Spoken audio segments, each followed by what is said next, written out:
Le médicament contre la douleur qui tue 70 000 personnes par an. Le comprimé qui semble aider, mais qui pourrait bien vous tuer en silence. Vous vous souvenez de cette douleur qui revenait sans cesse, peut-être au genou, dans le dos ou même à l'épaule. Vous avez peut-être pris un médicament banal, comme tout le monde, acheté sans ordonnance, disponible dans n'importe quelle pharmacie de quartier. Mais si je vous disais que ce même comprimé, qui procure un soulagement temporaire, est à l'origine de la mort de plus de 70 000 personnes chaque année. Oui, vous avez bien entendu, ce médicament contre la douleur, qui semble inoffensif, que beaucoup prennent même à jeun, fait partie des causes invisibles les plus fréquentes de décès silencieux chez les personnes âgées dans le monde. Et le plus effrayant, la majorité des gens n'en ont même pas conscience. Une douleur dans le corps n'est jamais anodine. C'est une alerte, le cri de votre organisme pour signaler qu'un déséquilibre est présent. Mais que font la plupart des gens? Ils étouffent ce cri. Ils étouffent cette alarme avec une pilule censée tout régler. Mais ce qui se cache derrière cette pilule est bien plus sombre qu'il n'y paraît. Le comprimé peut bien faire taire la douleur pendant quelques heures, mais il peut aussi attaquer votre estomac, détruire vos reins, surcharger votre foie et même entraîner de graves troubles cardiaques. Et ce ne sont pas des spéculations, ce sont des faits, des statistiques, des vies réelles, des vies de pères, de mères, de grands-parents, de gens comme vous qui ne souhaitaient qu'une chose, vivre avec moins de douleur et plus de dignité. Maintenant, imaginez ceci. Vous prenez ce médicament depuis des semaines, des mois, voire des années. Il soulage cette douleur qui revient chaque jour, mais à l'intérieur, votre corps se détériore lentement, jusqu'au jour où, soudainement, une crise éclate. Ce qui semblait n'être qu'un petit malaise devient une urgence médicale. Comme il est dit dans le livre des Proverbes, « Mon peuple périt par manque de connaissances ». Et aujourd'hui, dans cette vidéo, ce que nous allons partager avec vous pourrait bien faire toute la différence entre tomber malade ou continuer à vivre de manière autonome durant les années à venir. Mais ne vous inquiétez pas, vous êtes au bon endroit. Et en ce moment même, vous faites le pas le plus important, découvrir la vérité cachée derrière la douleur. Dans le prochain chapitre, vous allez découvrir l'histoire réelle d'une patiente que j'ai reçue en consultation et qui a vécu exactement cela. Une douleur banale et une fin que personne n'aurait pu prévoir. Le jour où une simple douleur dorsale est devenue une hospitalisation d'urgence. Elle s'appelait Madame Lucie, 68 ans, retraitée, veuve, elle vivait seule, s'occupait de sa maison et aimait marcher tôt le matin avant que le soleil ne chauffe trop. Un jour, elle a commencé à ressentir une douleur dans le dos, une de celles qu'on essaie d'ignorer. Au début, elle disait que c'était juste le poids des sacs de course. Puis elle a accusé l'âge, et comme elle ne voulait déranger personne, elle est allée à la pharmacie et a acheté le même comprimé qu'elle avait déjà utilisé des années auparavant, pour une douleur similaire. Elle en prenait un par jour, parfois deux. La douleur disparaissait, puis revenait. Cela devint une routine. Elle se levait, prenait son comprimé, faisait ses tâches et poursuivait sa journée. Les semaines passaient. Ce que Madame Lucie ignorait, c'est que son corps accumulait les conséquences de ce choix silencieux. Ce matin-là, tout semblait normal. Elle s'est levée, a préparé son café, pris son médicament et est sortie arroser les plantes. Mais quelque chose clochait. Un léger vertige, une nausée étrange. Elle s'est allongée, pensait que c'était juste de la fatigue. Quelques heures plus tard, une forte douleur sur le côté droit de l'abdomen est apparue, accompagnée d'un malaise qu'elle n'avait jamais ressenti. Son voisin l'a conduite à l'hôpital. Elle était pâle, en sueur froide. Les examens ont révélé le choc. Son foie était gravement atteint.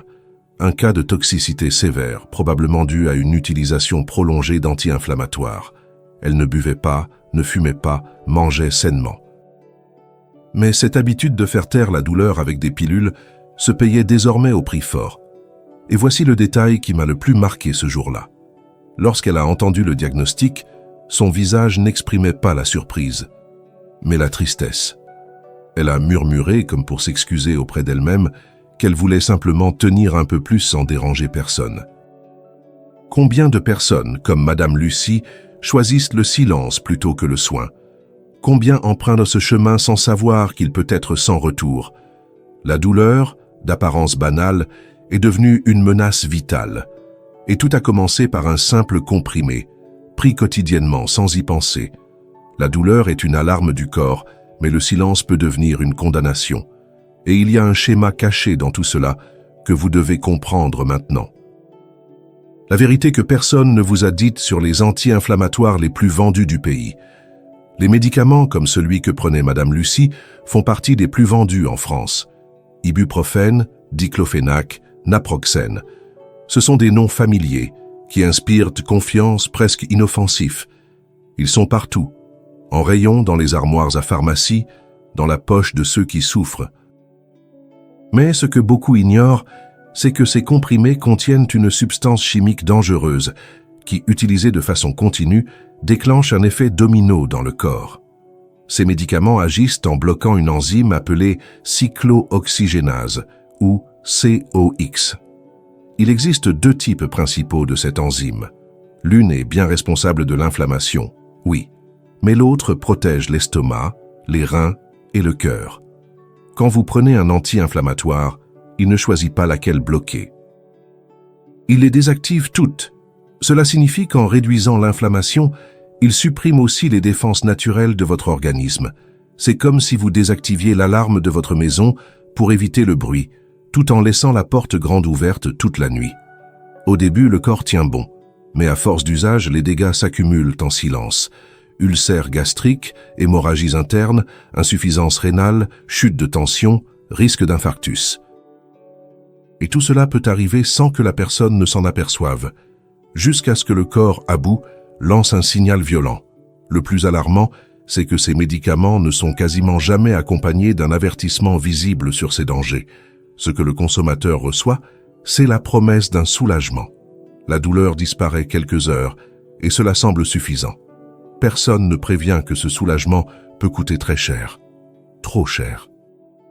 Des études récentes montrent que, chez les personnes de plus de 50 ans, l'usage régulier de ces anti-inflammatoires est lié à une augmentation significative du risque d'insuffisance rénale et d'accidents cardiovasculaires graves.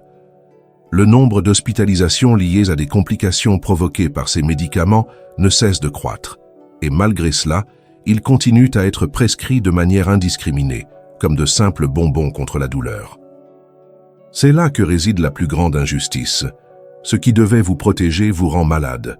Ce qui semble être un remède cache en réalité une destruction progressive. Voilà pourquoi toute personne qui dépend d'analgésiques doit connaître d'autres moyens de prendre soin de sa douleur. Une méthode plus intelligente, plus sûre, plus respectueuse de son propre corps. Parce que le prix de l'ignorance peut être bien trop élevé. Le cercle vicieux de la douleur. Aujourd'hui vous soulagez, demain vous détruisez votre corps. Tout commence par une petite douleur lancinante, puis elle revient plus souvent. Alors vient le comprimé, le soulagement. Et très vite, une routine s'installe. La douleur revient, vous prenez le médicament. Elle passe, puis revient. Encore un comprimé. Et ainsi, le corps glisse lentement vers une dépendance masquée. Ce n'est pas une dépendance émotionnelle ni psychologique. C'est physiologique. L'organisme ne réagit plus comme avant. La dose qui suffisait autrefois n'a plus d'effet. Et le cercle est bouclé. C'est ainsi que beaucoup de gens entrent dans un processus d'épuisement profond. Le médicament, censé être la solution, commence à provoquer de nouveaux symptômes. La digestion devient difficile, le sommeil devient agité, les jambes enflent, la tension fluctue, la mémoire vacille. Mais comme ces signes apparaissent progressivement, personne ne les relie aux comprimés pris quelques jours ou semaines auparavant. Le corps tente de compenser. Les reins travaillent davantage pour éliminer les toxines. Le foie s'épuise à filtrer les résidus. L'estomac produit plus de mucus pour se protéger. Mais il arrive un moment où il ne peut plus soutenir cet effort seul. La douleur, qui était un véritable signal d'alarme, est étouffée jour après jour. Et plus elle est ignorée longtemps, plus il devient difficile d'en identifier la cause réelle. C'est comme une canalisation qui fuit derrière un mur. Vous pouvez éponger la flaque chaque jour, mais tant que vous ne cassez pas le mur pour réparer l'origine du problème, l'eau continuera de revenir. Ce cycle de douleur et de soulagement artificiel vole plus que la santé. Il vole la vitalité. Il prive d'autonomie. Et le plus cruel, c'est que beaucoup ne s'en rendent compte que lorsque les dégâts sont déjà avancés, lorsqu'ils ne peuvent plus monter les escaliers, porter les sacs, jouer avec leurs petits-enfants, quand vivre avec la douleur est devenu la norme. Mais la douleur ne devrait pas faire partie de votre quotidien, et le comprimé ne devrait pas être votre seul salut. Il existe une autre voie, et elle commence lorsque vous comprenez que le corps ne cherche pas à vous punir. Il cherche à vous prévenir. Il veut être écouté. La douleur est un messager, et ce que vous faites du message peut tout changer. Faire taire le symptôme ne guérit pas le problème, mais comprendre l'origine peut restaurer ce qui a été perdu. Et c'est là que les alliés de la nature entrent en scène. Des remèdes qui viennent de la terre, non de l'industrie. Des formules qui soignent sans agresser, qui soulagent sans détruire. Ils existent, et ils ont déjà aidé des milliers de personnes. Les 3 analgésiques naturels que votre médecin ne vous a peut-être jamais mentionnés. Parmi les patients que j'ai reçus ces dernières années, beaucoup présentaient le même profil. Douleur persistante, historique de traitement classique et une frustration grandissante de ne pas trouver de soulagement durable. Et lorsque je leur présentais des alternatives naturelles, leur réaction était presque toujours la même, l'étonnement, car personne ne leur en avait jamais parlé. Mais la vérité, c'est que la nature regorge de principes actifs puissants, capables de réduire les inflammations, régénérer les tissus et soulager la douleur efficacement sans les effets secondaires des anti-inflammatoires chimiques. Ce qui manque souvent, c'est le savoir-faire pour les utiliser. Le premier, c'est le curcuma avec du poivre noir. Le curcuma, aussi appelé safran des Indes, est un anti-inflammatoire naturel très puissant, mais seul, il est mal absorbé par l'organisme. Le poivre noir, lui, active la curcumine, son principal composé, et en multiplie l'efficacité. Ensemble, ils agissent directement sur les voies inflammatoires, soulagent les douleurs articulaires, musculaires, voire les migraines chroniques. Une simple tisane ou une capsule d'extrait concentré utilisée régulièrement fait une réelle différence. Le deuxième, c'est le gingembre frais à jeun. Beaucoup connaissent le gingembre comme expectorant, mais peu savent qu'il possède aussi un fort pouvoir analgésique. Il agit en inhibant certaines substances inflammatoires dans le sang et en réduisant la sensibilité des terminaisons nerveuses.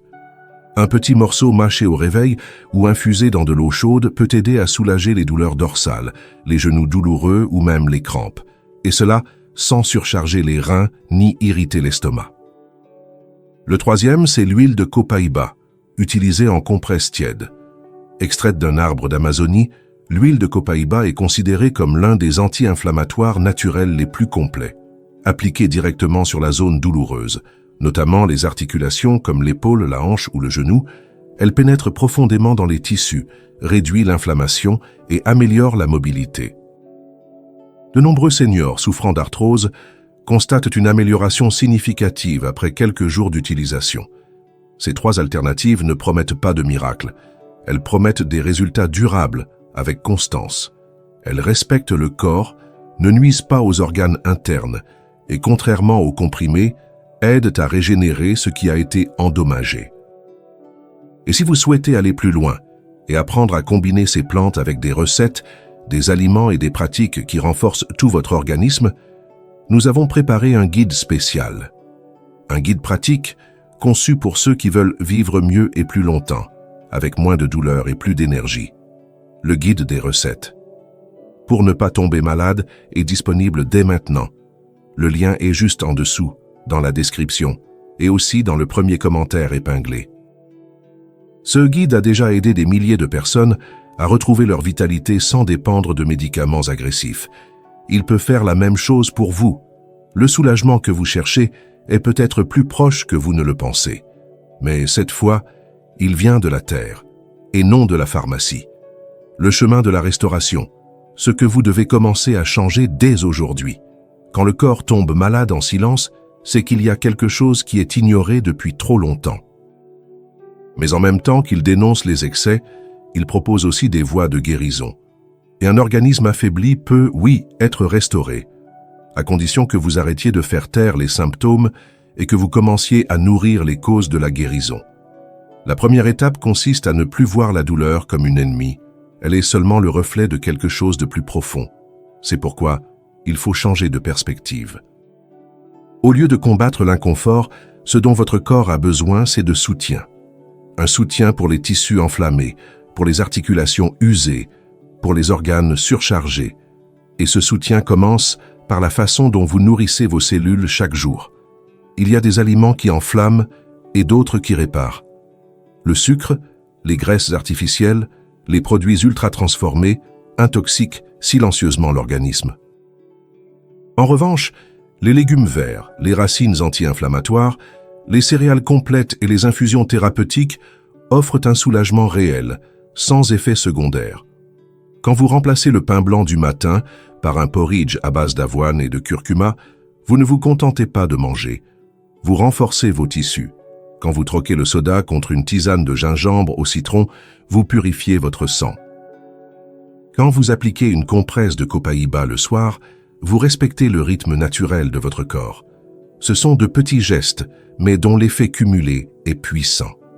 Il ne s'agit pas de tout arrêter d'un coup, ni de bannir complètement ce que vous aimez. Il s'agit d'inclure ce dont votre corps a réellement besoin.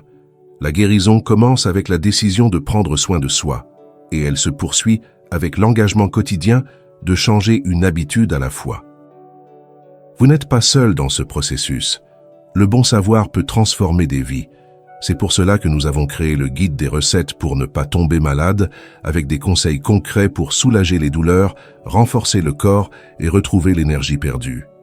Il est juste en bas dans la description et aussi dans le premier commentaire épinglé. Ce guide est plus qu'un recueil de recettes. C'est un plan pour recommencer. Et il peut être le vôtre aussi. Le choix vous appartient.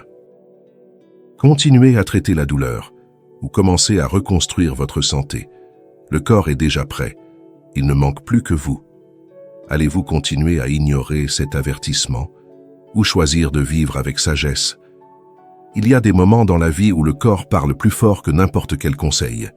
Et lorsqu'il s'exprime à travers la douleur, c'est qu'un changement est nécessaire. Ignorer ce signal, c'est comme éteindre les phares sur une route sombre. Le danger ne disparaît pas, il devient simplement invisible pendant un temps. Beaucoup ne réalisent cela qu'après avoir perdu une partie de leur autonomie.